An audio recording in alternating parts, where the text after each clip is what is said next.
Entonces, muy buenas noches, me presento, mucho gusto, mi nombre es Darwin Andrés Guisao Villa, soy estudiante de pregrado de la Universidad Nacional y a continuación les voy a hablar sobre la lesión del nervio mediano.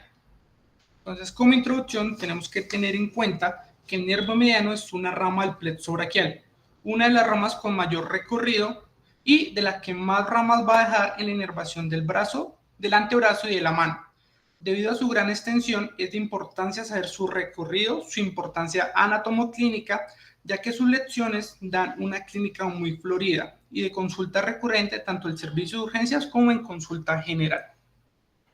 Entonces, para recordar, tenemos nuevamente el plexo braquial, que tiene su origen, del cual tiene origen el nervio mediano. Como vemos, el plexo braquial está compuesto por ramas de C4, C5, C6, C7, inclusive T1. Estos troncos primarios se unen y dan varias ramas conformando lo que son los troncos superior, medio e inferior, que a su vez vuelven a ser otro enlazado, dando las ramas anteriores y las ramas posteriores. Nuevamente, hace lo que nos da los fascículos, un fascículo lateral, uno posterior y uno medial. Y finalmente, como podemos ver, viene el nervio mediano. Aquí para resaltar es que el nervio mediano prácticamente tiene fibras del todo el plexo braquial, por lo tanto es de gran importancia a nivel anatómico. Ya recorrido el nervio mediano del brazo, nos damos cuenta, aquí como está en el punto, en la horquilla, que nace prácticamente en el final de la arteria ciliar y el inicio de la arteria braquial. Y va acompañado a través de este en todo el surco del antebrazo en la zona medial. Ya cuando intenta ingresar a la zona del antebrazo, llega al nivel del codo y cruza lateral a medial a la arteria humeral. En la parte inferior vemos la fosa cubital antes de entrar al nervio mediano. Da una rama para el codo y también debemos recordar que esta fosa cubital está dada por el tendón del bíceps braquial, medial está la arteria humeral y medial a ella está el nervio mediano, como podemos ver acá. Una vez ya hablando del antebrazo, cruza a través de las dos porciones del músculo pronador redondo, que acá vemos cómo está cortado. En un inicio se hace profundo al pronador y profundo al superficial profundo de los dedos. Acá podemos ver. Ya en la parte final, llegando a la mano, se hace nuevamente superficial, y de hecho superficial lo encontramos entre el tendón del músculo palmar mayor y el tendón del músculo flexor común de los dedos. Cuando cortamos nuevamente para ver el recorrido propiamente del nervio mediano, que aquí no lo vemos, pero estaría más o menos acá medial, por la membrana interósea, por aquí se mete profundo para salir nuevamente hacia el retináculo flexor.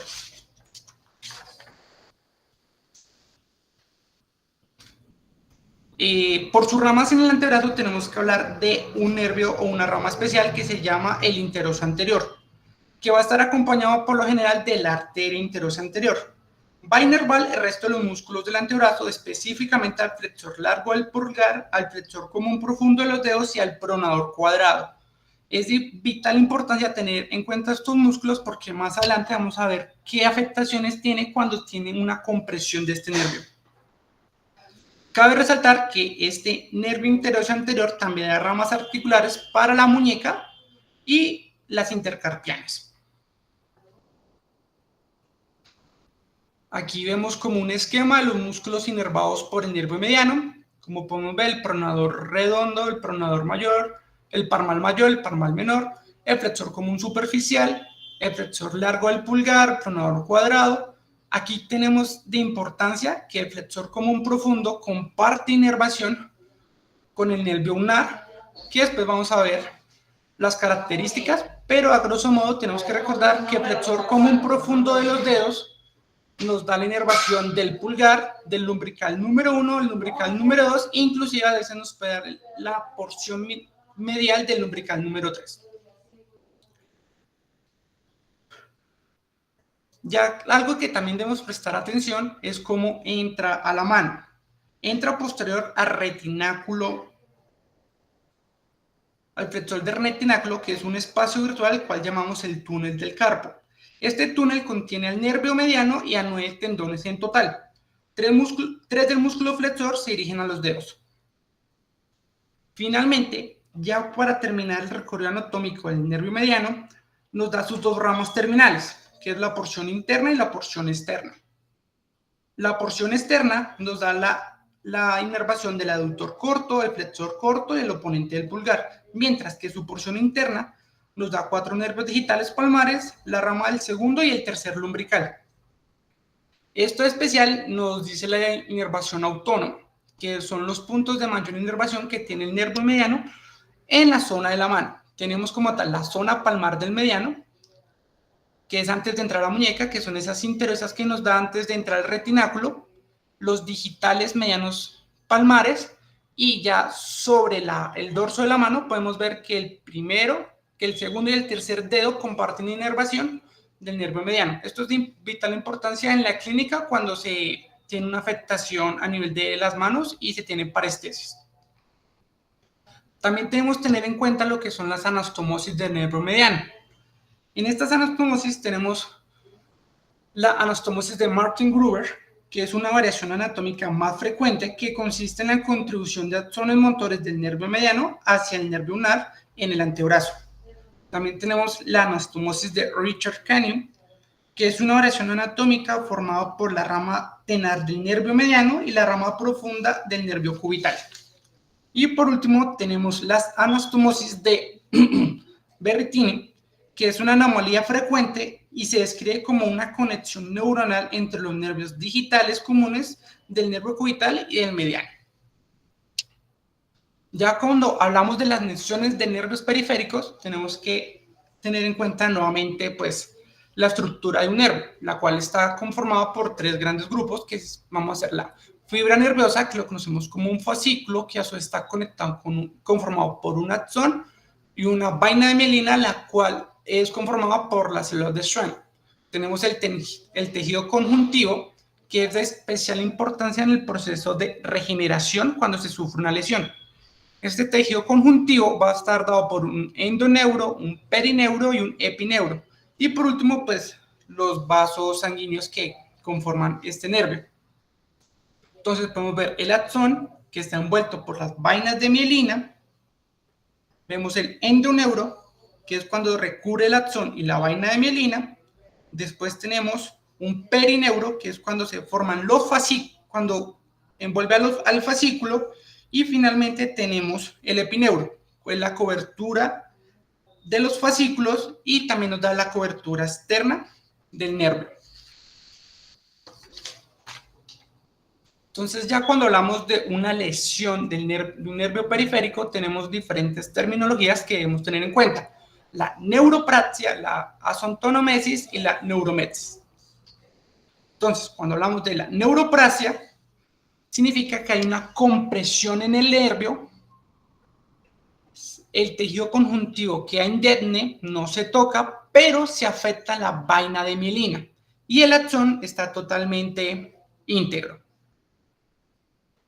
Ya cuando hablamos de la neuromesis, que es como cercenar el nervio, hablamos que el tejido conjuntivo se pierde, la vaina de mielina se pierde y el axón también se pierde. En la axontonomesis tenemos una tracción o un aplastamiento en la cual el tejido conjuntivo es el único que queda indemne, sin embargo, la vaina de mielina sí se ve afectada, hay una solución de discontinuidad entre el axón y por ambos tenemos algo que se llama la degeneración valeriana, que es cuando se corta un axón y se crea un proceso de desmielinización de los axones, ya sea distal o proximal, por un daño neuronal en su soma o en el axón. Y esto activa a su vez las células de Schwann y los macrófagos en un proceso inflamatorio. Ya teniendo en cuenta como estas premisas, sí podemos, acá está la clasificación que podemos ver de las neuropraxias, axontonomesis y neuromesis. Esto es de vital importancia porque nos da una perspectiva clínica de cuánto puede ser el tiempo de recuperación o si realmente hay posibilidad de una recuperación. Como vemos, la neuropraxia puede ser de semanas La acentonomesis, clasificada en 2, 3 o 4, puede ser de meses o inclusive años, y ya cuando hablamos de la neuromesis puede que no haya una recuperación total. Ya finalmente con estos panoramas claros podemos hablar propiamente de las lesiones del nervio mediano por compresión. Estas las podemos dividir en dos, en unas proximales y en unas distales. En las proximales podemos tener una que es la apófisis supracondilia, el síndrome del pronador redondo y el síndrome del interóseo. Y en las distales tenemos el denominado síndrome del túnel del carpo, que es por compresión del mediano. Ya hablando propiamente del síndrome de atrapamiento por el ligamento de Struder, bueno, antes de tener en cuenta, los síndromes de atrapamiento son diferentes al síndrome del túnel del carpo. Los síntomas principalmente no se exacerban en la noche, son síntomas inespecíficos y la zona de malestar puede que no esté propiamente donde ocurre el aplastamiento, el atrapamiento. Ya cuando hablamos propiamente del atrapamiento del ligamento de Struder, decimos que el atrapamiento en el ligamento de Struder es un síndrome muy raro por el cual el nervio mediano es atrapado por una banda tendinosa que discurre desde el epicóndilo medial hasta un osteofito en la parte distal del húmero medial.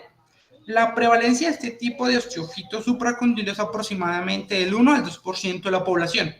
El síndrome se caracteriza por un dolor en la cara anterior del antebrazo, parestesias en los dedos inervados por el mediano, que se exacerban con la supinación del antebrazo y la extensión del codo. Como podemos ver en esta radiografía, unos pocos individuos tienen estos polonocios supracondylios, en la cual pues discurre esta banda tendinosa hasta este epicóndilo medial, y en ocasiones el nervio medial y la arteria braquial pasan por debajo de este ligamento. Y el proceso supracondilio puede mostrarse fácilmente con una radiografía simple, como podemos ver en la imagen. Ya cuando hablamos del síndrome del pronador redondo, aunque es raro, es un poco más recurrente que el síndrome del atrapamiento del ligamento de Struder. En este, el músculo puede estar hipertrofiado o firme, con un signo de Tinel positivo sobre el lugar atrapado. El dolor puede irradiarse proximalmente y a menudo se agrava al usar el brazo, sobre todo con los movimientos de pronación y supinación repetidos. Para identificar el síndrome del pronador redondo existen maniobras provocadoras, como vemos en la imagen, en la cual se pueden reproducir los síntomas asociados al pronador dependiendo del lugar de atrapamiento. Sin embargo, la literatura nos dice que estas maniobras son poco fiables e inespecíficas, y el único hallazgo de aumento del dolor en estas maniobras es específicamente poco fiable, salvo que el dolor se acompañe de parestesias que podamos confirmar que son del nervio mediano. Ya por último, habíamos nombrado pues el nervio interoso anterior. Aquí vamos a ver el por qué es importante. Como bien sabemos y recordamos, el nervio interoso anterior transporta las fibras de sensibilidad de la profunda de la muñeca y la membrana interósea, pero no transporta fibras sensitivas cutáneas. Clínicamente, los pacientes con incapacidad de flexionar el falange distal de los dedos pulgar e índice y medio y con debilidad de la pronación, lo que comúnmente se conoce como el signo del OK. Entonces, un poco más sobre este signo es que las lesiones del nervio interoso anterior producen debilidad del flexor largo del pulgar, del flexor profundo de los dedos, puede ser el segundo o el tercero, inclusive ambos, y del pronador cuadrado. Los pacientes con esta forma característica nos da el signo de OK, que es juntar el índice con el dedo del pulgar. Ya finalmente, cuando hablamos de los síntomas compresivos del nervio mediano, a nivel distal tenemos que hablar del síndrome del túnel del carpo. Esta es una neuropatía por atrapamiento más frecuente en la clínica, la cual afecta al nervio mediano a su paso por el túnel del carpo, cuyo techo habíamos dicho que era el retináculo flexor. Esta patología es muy diversa, se asocia con determinantes de procesos patológicos como la diabetes, hipotiroidismo, embarazo, lesiones ocupantes, sinovitis y lipomas. También pues, se pueden clasificar según el contenido o el continente. cualquiera de las dos pues, se puede ver afectado y esta inflamación se repercute en el nervio mediano.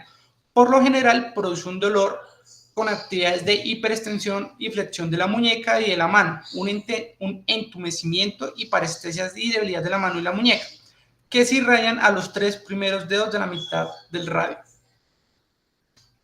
Entonces, nuevamente hablando del túnel del carpo, está situado en la muñeca, está totalmente ocupado por el nervio mediano y por sus 9 tendones de los flexores largos intrínsecos de los dedos.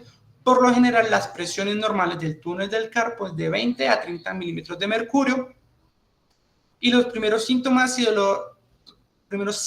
dolor son las parestesias, que es característico y más evidente por la noche, después de una actividad prolongada y repetitiva con cambios posturales de la muñeca.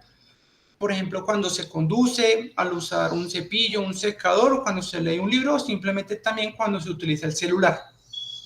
También se clasifica como una enfermedad ocupacional, puesto que las actividades como secretarios o incluso nosotros al hacer las notas médicas, si no tenemos precaución en la posición, podemos desarrollar el síndrome del túnel del carpo.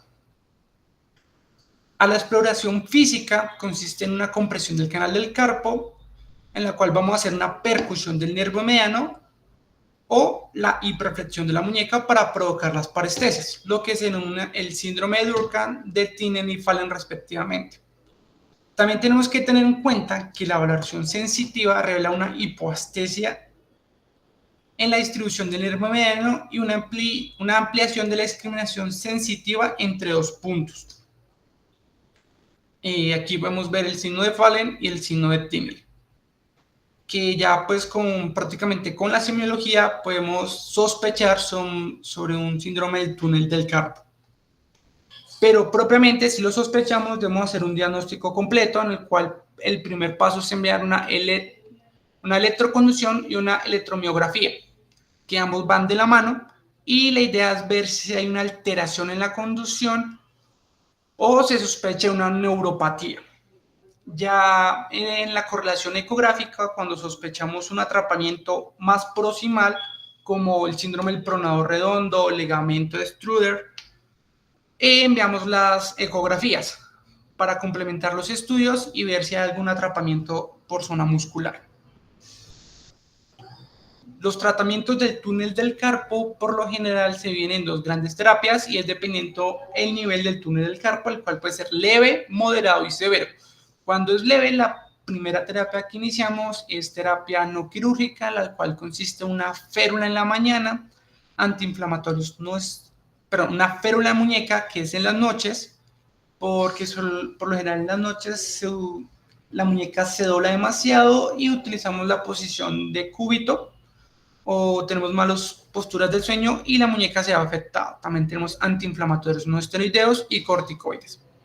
Ya cuando pues, el túnel del carpo no mejora con estas terapias no quirúrgicas, tendríamos que ir propiamente a la terapia quirúrgica, que consiste en la cirugía, y en esta cirugía tenemos 3 técnicas diferentes, que es la cirugía con endoscopia, la cirugía abierta y la cirugía guiada por ecografía. Ya pasando a otro tipo de lesiones de los nervios periféricos, tenemos las mediadas por trauma, donde pues hay un corte en el nervio periférico, y la cual podemos clasificar en proximales y distales también, en agudas o crónicas y del tercio inferior de brazo, y también en fracturas de la muñeca, del radio, del escafoides o la luxación semilunar. Ya en las lesiones proximales agudas tenemos lo que es la fractura de húmero, que por lo general nos da más que todo en el nervio radial, pero colateral también se puede llegar al nervio mediano por su ubicación anatómica. La fractura supracondilia, pues como bien sabemos, el nervio mediano pasa a través del pronado redondo, y en esta fractura supracondilia también nos puede llevar al nervio mediano por anatomía. Algo que también destacamos acá es la contractura de Boltzmann, que no es por la desinervación, sino es por la afectación de la arteria humeral, que nos da una atrofia a nivel distal. También tenemos la luxación de codo, Y la que más nos repercute a nosotros en este punto es la fractura de cúbito y de radio, que por ubicación anatómica sí o sí se nos lleva en nervio mediano. Ya cuando hablamos de las proximales crónicas, hablamos de la parálisis del sueño, que también puede ir acompañado con un síndrome del túnel del carpo, que es por los malos hábitos de sueño y la compresión del mediano durante las noches, o también lo que se denomina el síndrome del borracho, pues son personas con problemas alcohólicos en los cuales se quedan dormidas en cualquier lado y la mano queda en una posición antianatómica. También, como hemos recordado, al salir del plejo braquial, pasa junto con la arteria axilar, que es por la fosa axilar, entonces el mal uso de las muletas nos puede dar una parestesia distal. Y todo esto por lo general en la clínica, cuando tenemos un paciente en urgencias que tiene una afectación del antebrazo, lo primero que debemos pensar es si tiene o no el síndrome del predicador. Para explicar un poco el síndrome del predicador, tenemos que recordar el flexor común profundo, que está inervado tanto por el ulnar como por el nervio mediano. El nervio mediano nos va a dar la inervación del primer y segundo falange, mientras el ulnar va a suplir los lumbricales sobrantes. Entonces, cuando le decimos al paciente que flexione los dedos, nos va a dar esto que es la mano del predicador, donde solamente se flexiona el cuarto y el quinto dedo. También tenemos que tener en cuenta sobre la pronación. El supinador principal en el ser humano es el bíceps, que nos da una supinación en 90 grados. Sin embargo, la pronación nos los da principalmente. El más potente es el pronador redondo y el segundo es el pronador cuadrado. Cuando tenemos una afectación en el nervio mediano, por lo general la pronación está disminuida. Como vemos en la imagen, no hay una pronación total. Algo importante que debemos tener en cuenta es que cualquier afectación del nervio mediano nos va a tocar lo que es la inervación del pulgar. Y la principal característica del pulgar es la oposición. Para hablar de la oposición tenemos que tener en cuenta cuáles son los pasos para hacer una oposición verdadera. Lo primero, en posición de agarre, como está acá, tenemos una anteposición, una flexión y una pronación, en el cual el pulgar toca el resto de los dedos. Y para dejarlo otra vez en posición de agarre, tenemos una retroposición, una extensión y una supinación. Entonces vamos a hablar ahora de los tipos de prensión que está dado prácticamente por el dedo pulgar. La primera es la propiamente dicha o pinzas, que es la más delicada y más fina que tiene el ser humano y es prácticamente lo que nos ha hecho lo que somos como especie, que es la capacidad de utilizar el pulgar y la mano en procedimientos muy finos como escoger un escalpelo. Tenemos también con acción, que nos ayuda, por ejemplo, a tocar una guitarra y nos ayuda a repetir movimientos con el pulgar y con las manos. Y con gravedad es la capacidad que tenemos de hacer un agarre utilizando diferentes tipos de peso. Todo esto para decir que una afectación del nervio mediano no significa que haya una ausencia de oposición. Entonces recordemos que el abductor corto está por el nervio mediano, el flexor corto es por el nervio mediano y por el cubital el oponente está inervado por el nervio mediano y el aductor largo está por el nervio radial. Por tanto, no solo depende de los músculos inervados por el mediano, sino también depende de otros nervios.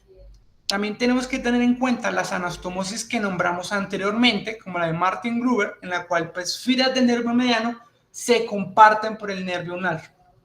Entonces, eso significa que la ausencia de oposición no significa lesión del nervio mediano. Sin embargo, sí podemos tener lo que significa una falsa oposición, que es en el cual el pulgar se va hacia el segundo lumbrical, hacia el segundo dedo, pero no es capaz de tocar los 3 dedos restantes. También tenemos que tener en cuenta que cuando hay una afectación del nervio mediano en el retináculo flexor, antes, durante o después, nos puede producir una afectación en el flexor largo que con el tiempo nos puede llevar a una atrofia de la zona tenar y aumento de la tensión en el extensor largo que está inervado por el ulnar. Por tanto, nos va a dar un síndrome característico que es la mano de simio, puesto que los primates no tienen zona tenar, sino que es totalmente plano. Ya cuando hablamos de las fracturas distales agudas, podemos tener diferentes traumatismos, como es la fractura, el traumatismo en la muñeca, que puede ser con un corte lesivo, intentos suicidas o por riñas. También tenemos la fractura distal del radio, que es más común en la población pediátrica. Fractura de escafoides, que es común en deportistas. Y la ilustración del semilunar. Toda esta nos va a dar afectaciones distales que según la clínica pues, va a ser su tratamiento. Entonces ya finalmente cuando hablamos de cómo hacer un diagnóstico sobre alguna neuropatía del nervio mediano, lo que debemos tener en cuenta es que primero tenemos que tener una historia clínica completa, una evaluación motora que tiene que ser simétrica en ambas manos, ver si tiene el síndrome, tiene el positivo o negativo, la discriminación de 2 puntos, el umbral de vibración, los monofilamentos de Semen-Weinstein y por último siempre debemos enviar un estudio electrodiagnóstico si lo sospechamos.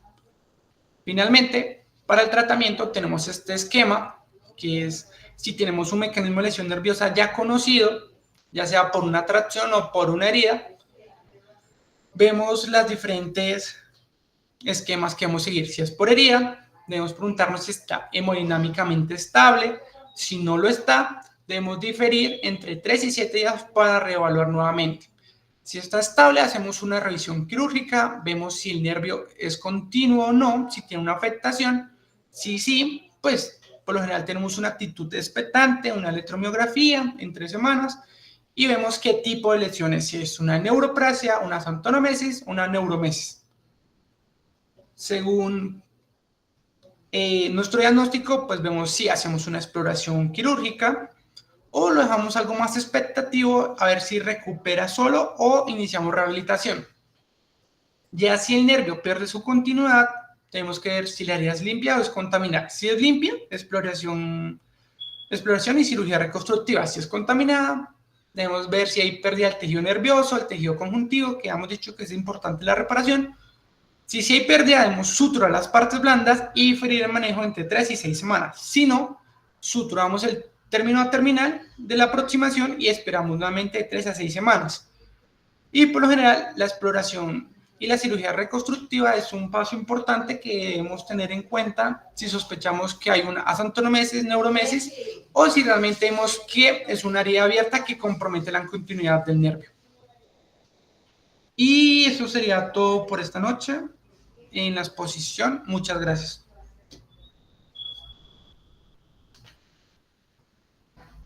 Darwin, muchas gracias a ti. Felicitaciones por la charla y adelante, doctora Chaterín, con comentarios y damos paso a preguntas. ¿Me escuchan bien? ¿Se escucha bien? Sí, señora, sí se escucha.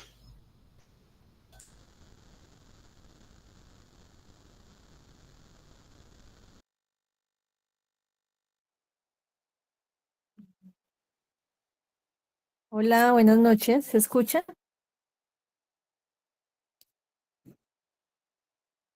Hola. Sí se escucha. Sí, señora. Bueno, gracias. Bueno, Darwin, muchas gracias por tu charla. Estuvo muy chévere, estuvo muy clara y muy dinámica. Y me parece que abordaste como todos los temas importantes y de interés para ustedes. Entonces te felicito porque también seguiste como todas las recomendaciones y explicaste muy bien como el tema. Para concretar como algunas ideas, yo le decía a Darwin que me parece que lo más importante que ustedes deben aprender de esta charla y que deben manejar es pues la parte de anatomía y la semiología, porque a partir de eso es que van a, van a poder sospechar e identificar una lesión nerviosa. Entonces, en cuanto a la anatomía, que recuerden muy bien cómo es el recorrido del nervio mediano, de dónde nace, porque podemos sospechar lesiones por ejemplo, en pacientes que tienen accidentes de tránsito, que tienen luxación del hombro, de la clavícula.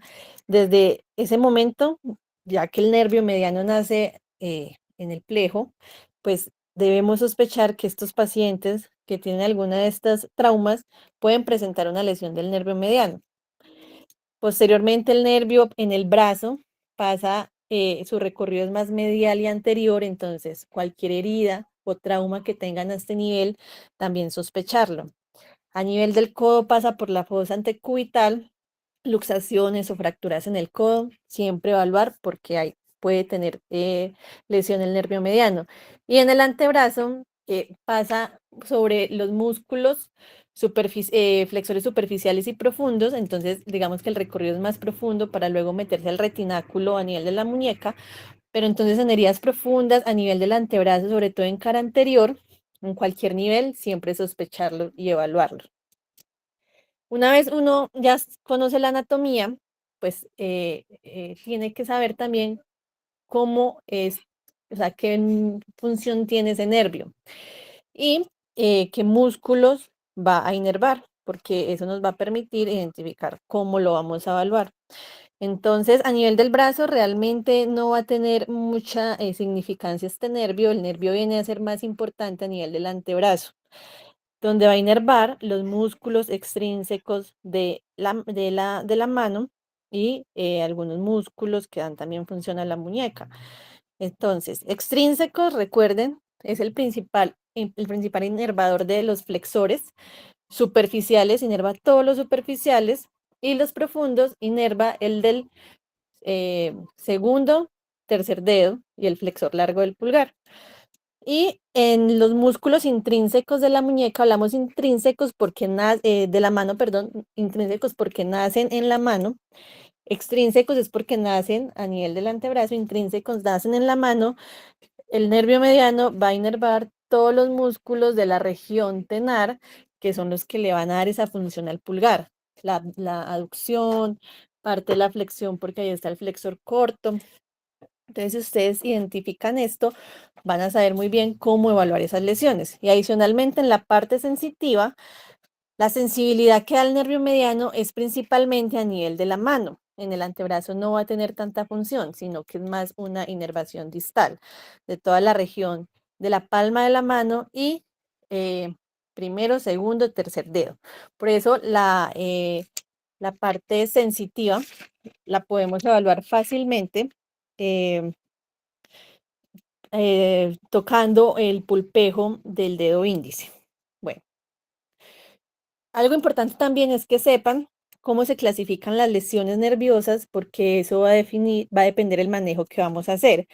Entonces, Darwin muy bien lo explicó, vamos a tener 3 tipos de lesiones. La neuropraxia, por lo general, es una lesión transitoria donde el nervio se va a regenerar, se va a dar más por compresión y son todos esos síndromes compresivos que él nos mostró, que de acuerdo al nivel de compresión vamos a tener diferentes síntomas.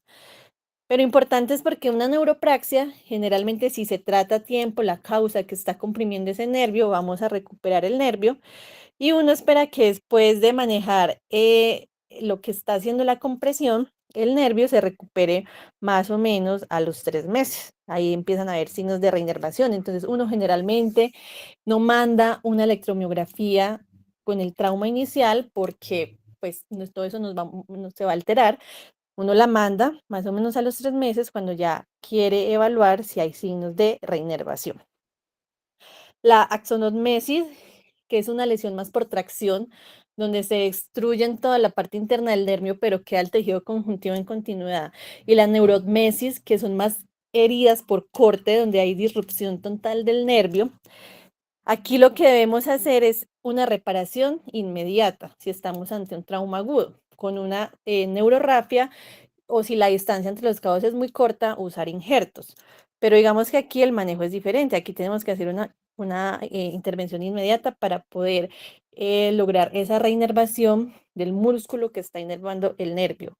Cuando un músculo queda denervado y esa placa motora deja de recibir estímulos por más de 18 meses, por más de, sí, 18 meses, digamos como 1 año y medio, ya ese músculo se atrofia y se pierde su función. Por eso, en estos pacientes es muy importante que los vea un especialista para definir si es una lesión que se puede reparar de manera aguda o se necesitan otros tratamientos como neurotizar ese músculo con otros nervios para que no se pierda la función.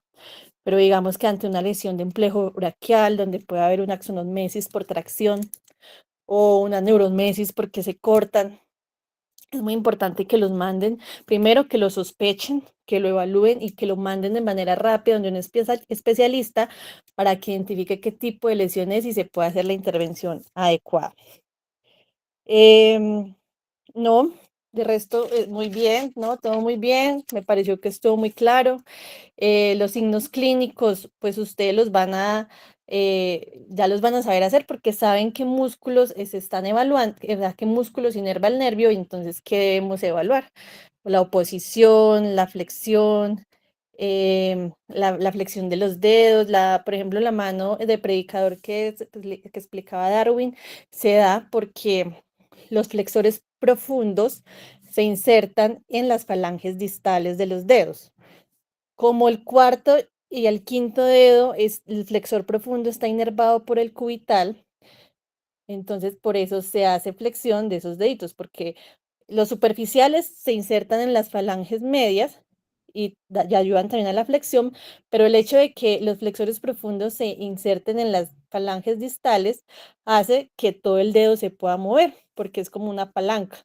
Entonces, como el cubital es el que está inervando el quinto y cuarto dedo, pues estos dedos todavía pueden hacer flexión. No más, pues ustedes en su práctica van a ver mucho neuropraxias tipo síndrome de túnel del carpo, muchísimo, les va a llegar mucho a su consulta. Entonces recuerden que son signos y síntomas, entonces siempre se debe preguntar al paciente qué siente, cómo es esas, ellos les van a referir mucho parestesias, que de pronto se despiertan en la noche con mucho hormigueo en las manos y tienen que mover las manos como un aleteo. Mucho dolor al despertarse que va mejorando en el transcurso del día. Entonces, la sospecha primero es clínica, evalúen todos los territorios sensitivos del mediano, hagan em, pues el examen clínico y la electromiografía es solo una ayuda complementaria para mirar qué tan severo es esa compresión.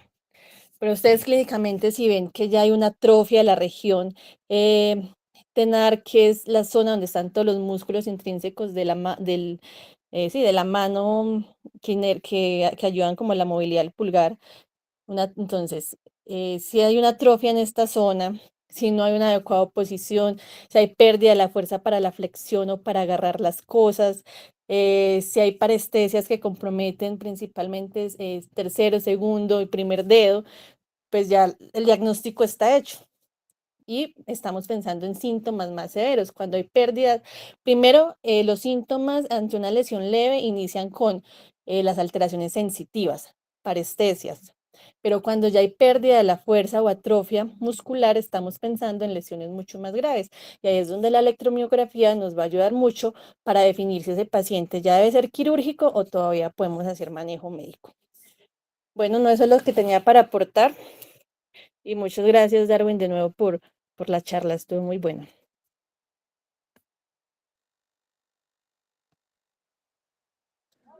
Vale, Doc, muchísimas gracias a ti por, pues primero la asistencia, la tutoría, por supuesto por la charla.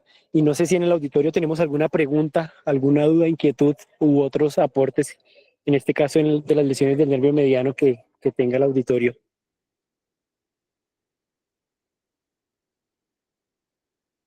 Listo, creo que no, creo que con el complemento quedó mucho más claro. Doctora, muchas gracias nuevamente. Darwin, muchas gracias por la charla.